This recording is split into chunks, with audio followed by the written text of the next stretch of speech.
We spend so much time chasing high returns, trying to get our wealth to compound like crazy.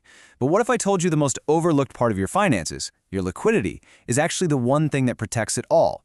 Let's dive into why this is the real key to your long-term growth. Just let that sink in for a minute. You spend years, maybe even decades, building a portfolio in something like real estate, hoping for that big payoff. But then, boom, a crisis hits out of nowhere, you need cash, and you need it now. So you're forced to sell at a massive loss, pretty much wiping out years of hard work. That right there is the huge risk we're going to unpack today. So here's our game plan. We'll start by talking about something I call the compounding cage. Then we'll see what happens when a crisis really hits, and we'll meet our unsung hero. After that, it's all about action, building your financial shield, and finally stress testing your own freedom. All right, first up, the compounding cage. It's this trap we can all fall into, where we lock up all our money and assets that promise these amazing returns but give us absolutely zero flexibility. It feels smart until it isn't.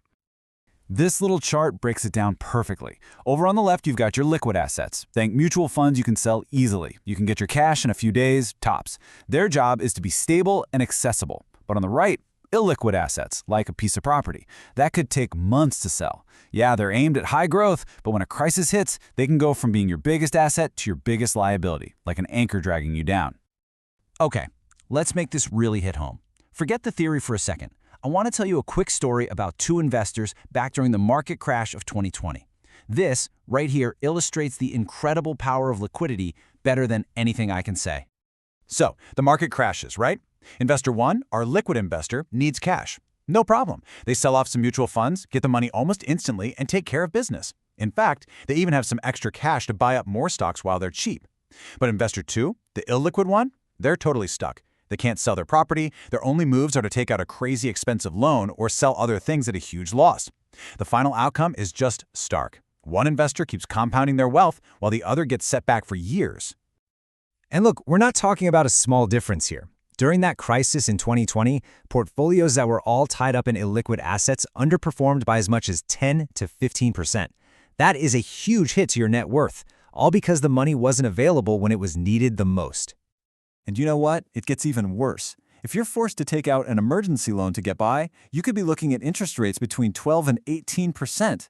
That kind of debt can completely cancel out any of the amazing returns you were hoping to get from your investments in the first place. Okay, after all that doom and gloom, let's flip the script and talk about the solution. It's time we start thinking about liquidity differently. It's not boring, and it's not a drag on your portfolio. It is the unsung hero of your entire financial journey. To put it simply, liquidity is just your ability to turn an asset into cash quickly without having to give it away for half of what it's worth. Honestly, the best way to think about it is like a shock absorber for your finances. It smooths out all the bumps in the road so you can keep driving forward without anything breaking. I absolutely love this quote. It just nails it. Compounding can't work its magic if you keep having to interrupt it with panicked sales or high-interest loans. Liquidity gives your portfolio the freedom, the breathing room it needs for your long-term plan to actually work. Okay, so how do we actually put this into practice? Let's get into the how-to.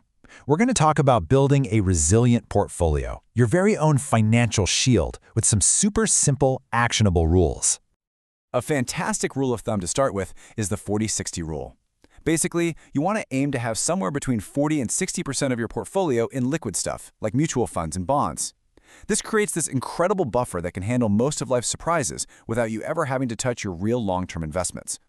And here's one way that could look. Maybe you put 70% in liquid assets that give you both growth and access. Then you dedicate the other 30% to illiquid assets, like real estate, to chase those higher market-beating returns, what the pros call alpha. See, it's all about balancing the purpose of each dollar. And for your really short-term cash needs, there are some great tools. You've got liquid mutual funds, of course, but you should also look into laddered fixed deposits. This is a pretty neat strategy where you have multiple FDs maturing at different times. That way, you always have cash becoming available without ever having to break a big deposit early and pay a penalty.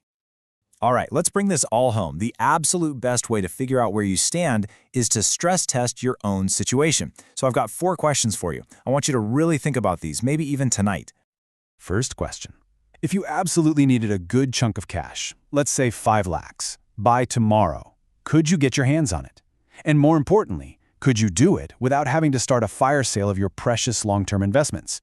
Be brutally honest with yourself. Next up, take a hard look at your overall portfolio. Just a gut check. Is at least half of it liquid? Is it flexible enough to handle the random curveballs that you know life is going to throw your way? How does your mix stack up against that 40-60 rule we just talked about? Now, let's look back for a second. This one can be a little painful, but it's important. How much has being illiquid already cost you? Think about any great investment opportunities you had to pass up because your cash was tied up, or any times you had to take on expensive debt. What's the hidden price you've been paying all along?